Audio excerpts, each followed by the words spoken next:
Hi there, my name is V. Welcome to Lav-Living Wellness Channel.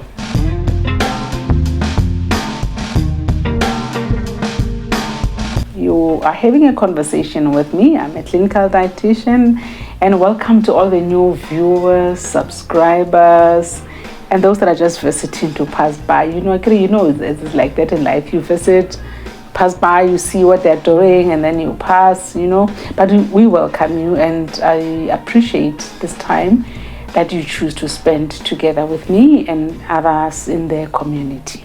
Welcome. So today, you know that we've done a couple of health talks. As we sit in this table, we talk about all things nutrition, diet, wellness, and all things that you can do also to improve your health. Today, we're going to be focusing on diabetes. I hope this will be aired in November. November is a month when the world celebrates the World Diabetes Day. It's in November, so I hope much of these shootings are going to be loaded in November. But nonetheless, we are focusing on diabetes. Diabetes is a big thing, and so that's why I brought this. I hope you can see what all this is. And of course, I can never forget my cup of tea. This is my go-to tea. It revives me and it improves my health a lot. So right here, as we talk about diabetes, I'm gonna do that. I hope you can all see what this is.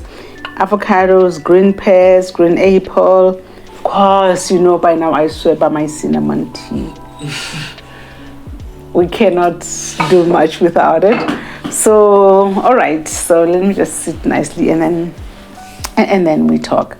So as we talk about diabetes, I want to discuss different spectrums of what an average everyday person who does not know whether they have diabetes or not and what they can do, and where would you begin to know where you stand, where the sugar metabolism is concerned in your body. So when it comes to diabetes, I know by now you all know there are different types of diabetes.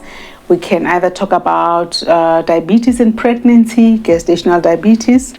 We can talk about diabetes in young children.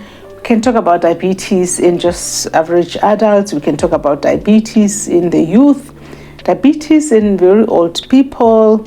But you know what, all of us, whether we are living with diabetes or not, we know someone that has diabetes, or we live with someone that has diabetes, and it's just that. So let me talk about different ways or different phenomena that come with diabetes. So there is something called the pre-diabetes, there's something called the dysglycemia, and that's where I just want us to begin. This is where you are not necessarily having diabetes. And the reason I'm starting there, where you are not necessarily having diabetes, it's so that when we are done with our conversations, and especially in the month of November, do go and see for yourself how your body metabolizes your sugar. Do go and evaluate your glycemic state. Do your blood test, or just do your finger prick, man. It's not painful actually. Just go to your nearest clinic and just get a finger prick to know what your sugar levels look like. So let's talk about the pre-diabetes. Remember previously when we were talking about the PCOS, insulin resistance, and women, I mentioned the issue of insulin resistance and what that does and how that influence and affect your life. Many times when you go to the doctors, you're going to come across this term, insulin resistance. You gain a lot of weight, insulin resistance. You have problems with insulin resistance. So you will hear this quite a lot. So what does that mean? So it just means that you are making insulin, maybe you are making a lot of it, but it's not working. It's not working because maybe when it circulates in the body, it comes around, or it comes across a lot of resistance from your fat cells, or around the belly, or around cells when it's supposed, around the muscles where it is supposed to go through. You find that insulin is struggling to penetrate those cells because around it there could be a lot of a fat pad, there could be a lot of lipid layers that are not healthy, and it's struggling to work. Now, once you start to develop that insulin resistance, you are likely going to develop troubles or problems with your sugar levels. So you might find that maybe after you eat, your sugar levels tends to remain higher, or they tend to remain high for a longer time. But when you do the blood tests, your sugar is high, but it's not high enough to be diabetes. So at that stage, that's when they will say you are presenting with pre-diabetes. So you might find maybe the doctor might say go on a fast, an overnight fast, do your blood test, and they get to see what it is. So in some instances, you find that, okay, you've gone on an overnight fast, you've tested your sugar levels. Your sugar levels is not normal, but it's also not high enough to be diabetes. But it's high. Not high enough to be diabetes, it's not normal. It's in the middle, but it's high or it's elevated. So then the doctor will say you are having an impaired fasting sugar level. Sometimes with all that, you might find also that maybe it was after a weekend of puza or what. Your sugar levels, when you did your finger prick, your sugar level was higher, and the doctor would then now maybe say to you, okay, do an overnight fast, test your sugar. When it's fasting, you find that it's higher, and then maybe they may want to challenge your body to do you a sugar tolerance test. So you go to the lab, and then they give you a very, very sweet solution to drink, like I'm drinking my tea. So you drink that solution, and afterwards you're given an hour, 2 hours later, and the doctors will be testing your sugar levels to see what your sugar level is like on your sugar tolerance test. In some instance, for people that has got impaired state of sugar, or you find people that have got the pre-diabetes, you will find that after they've done their sugar tolerance test, the sugar is high, again not high enough to be diabetes, but it is not normal. So those people is then that you can say they've got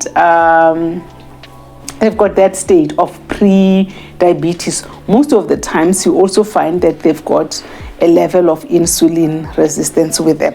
So you find that it's one of those people that they say they're not diabetic, but they're not diabetic. They are in the middle. So a lot and lots of people, when they say the world is full of many diabetics that don't know that they are diabetic, which is why I want to encourage all of us, at least, good once a year or good twice a year, just go do your full medical screens and checkups just to see how your body is functioning. You're not going to lose anything. So you do find a lot of people that are pre-diabetic are generally going to become diabetic later in life.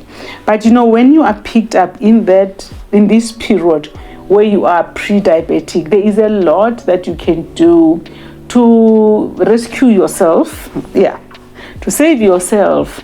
Let's say, for instance, you're pre-diabetic, you can start to look at your diet. Maybe adopt a healthy way, a diabetic way of eating, for instance. Pick up your exercise in different ways. And that, that at the next blood test when you go, you might find that your level of insulin resistance has gone down and you've improved quite a lot. You have delayed the onset of diabetes, which is why I get to encourage everyone, you know what? At least a good once a year, especially as an adult, do that. Or if you are like a parent, you are seeing that your children are chubby, the way you guys are going about your life, they're overweight and things like that.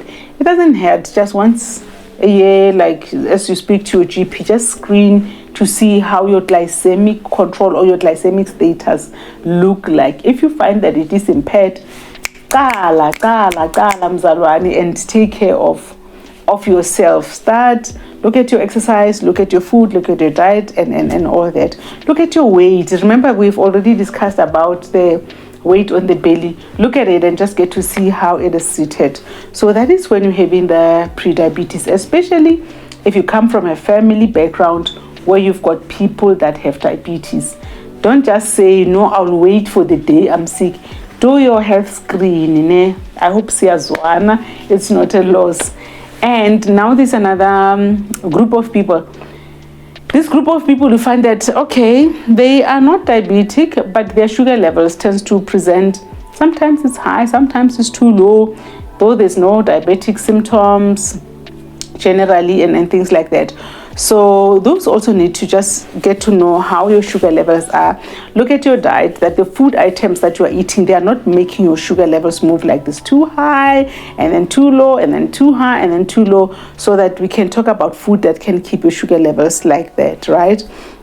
So I hope that part now we understand We have not even talked about people that are really, really diabetic now. We're just talking about the general of us that don't know if we have or we don't have, and we want to take care of ourselves. So those are some of the things that we can go. We can just do those annual tests. We can speak to your GPs. We can go to your clinics and talk to your nurses and do like the general prick if you can. It's easy it's easy to access, you know.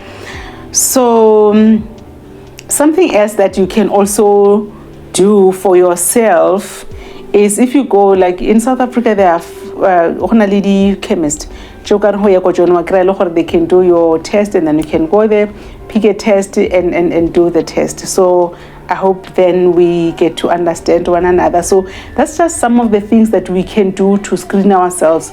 Looking at your blood pressure, your sugar levels, your waist circumference. These things are very much easy to do anywhere and everywhere. So when it comes to knowing or suspecting, or maybe I might be having a problem, some of the things that you might experience that could be actually saying, no, you may be having a problem. You know, if you suddenly realize that, hey, I've got excess thirst, like in J, I'm thirsty even when I'm sleepy. Like, you know, when you are sleeping, you're supposed to have a sound sleep, and you are not supposed to be feeling like you need to wake up for water or things like that. But if you find that now you have to wake up, go and drink water in the middle of the night, then you're drinking water, you're going to the toilet and things like that, those are some of the things that should actually tell you that your sugar status is not sugaring well. So you need to also have it tested. Some of the things that you might notice is like the blurry vision. It might feel a bit cloudy. Some patients tend to complain that it feels like they've got sand in the eyes. Like, so it's like there's sand in the eye. On J, it's like the vision. I've noticed that a lot of patients quite often, especially those that are wearing spectacles, a person will have sugar problems that are building up, but they're not paying attention. But because they're experiencing it with the eyes, then a person will be changing spectacles, not even suspicious of the fact that the reason there's a need for such a regular change of spectacles is because there's something wrong with the sugar level. So the vision, the thirst, the frequent urination, you know, there's that person you find, whenever you're sitting with this person, ujiga with a bottle of water, not because they're trying to be looking healthy, but because they're indeed thirsty. So that kind of a thirst is not normal. That kind of drinking of water is not normal. It's not normal to have. That kind of blurry vision is also not normal to have. Those are very common things. And of course, some of the things that people tend to experience is the little pricky, tingling sensations or feelings in their hands and in the feet. These are also very common with the new onsets or problems with sugar, where the sugar levels are actually going quite high. So that tends to be a bit of something that you can actually pay attention to. And when you have it, do make a trip to that consultation. It's not that painful, and it is not difficult to do. Just go, don't wait for the day when you are now struggling quite a lot. So those are very common things. And of course, sometimes people can experience troubles with the belly, where you find that there's like a certain level of bloating, constipation, and indigestion that tends to follow the body when the sugar levels have been too high. That is also something that also tends to happen. And of course, the dryness of the tongue and that bad breath. When sugar is fermenting in the mouth, you find, and this is why a lot of people that are diabetic tend to have such serious periodontal problems. You find the teeth are rotting and things like that, because a lot of sugar tends to ferment in the mouth. So you do find people that even when they brush their teeth, especially when they're diabetic, that problems with their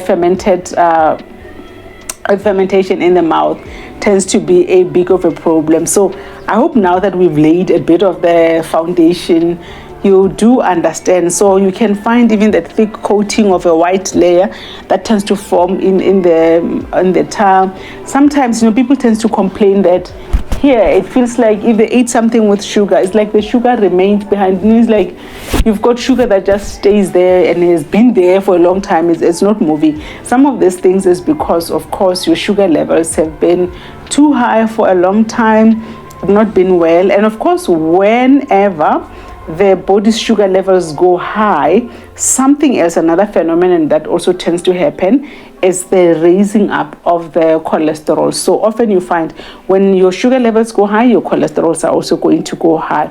So which is why I'm saying when you do your health screens, you want to do the health screen for your sugar levels and for your cholesterols at the same time. So I hope we've laid a better foundation. So now that you understand those, don't just say, I'm not diabetic and not go check yourself. Do make time, especially in November, do make time to do your health screen. And on our next video, now we can talk about the real things when people have got diabetes, especially now that we'll be talking about food and what kind of things that you can buy in terms of your groceries to help you reduce your sugar levels, to help you maintain normal sugar levels. I know that everybody, once they start to say diabetic diet,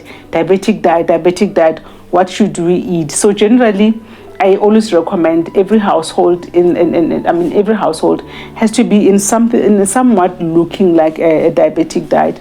Diabetic diet is generally just a healthy way of eating. We should all understand what it is, which is why I started with this introduction that all of us, even if you don't have the diabetes diagnosis, do consider knowing what your sugar status is, because at the end of the day, the way you need to work out your groceries has to be relatively such that it's very much closer to a diabetic diet. And that's why I was showing you my fruits in the beginning. I'm not diabetic, but I tend to teach everybody in my family to have alternatives that don't raise the sugar levels high. In our closing, I'm going to show you again. I favor avocados because of the health oils that they have. Instead of margarines, this will be the perfect thing, and you can also add them in your salad. Instead of the feta cheese, you can go for an avocado rather. This is what my go-to. I love this, the pear. And I picked it up and green also because it's an alternative of a fruit that does not actually raise the sugar levels high. I hope we get it. And these are easy to get. You can get them from the street vendors, can get them from the store, and those of you that wants to do formal retails, these are very easy to get, you know. So it was nice having time with you. Like always, I love you and enjoy. Till next time we meet, click that like button, click that subscribe, and share with others. Next time, bye.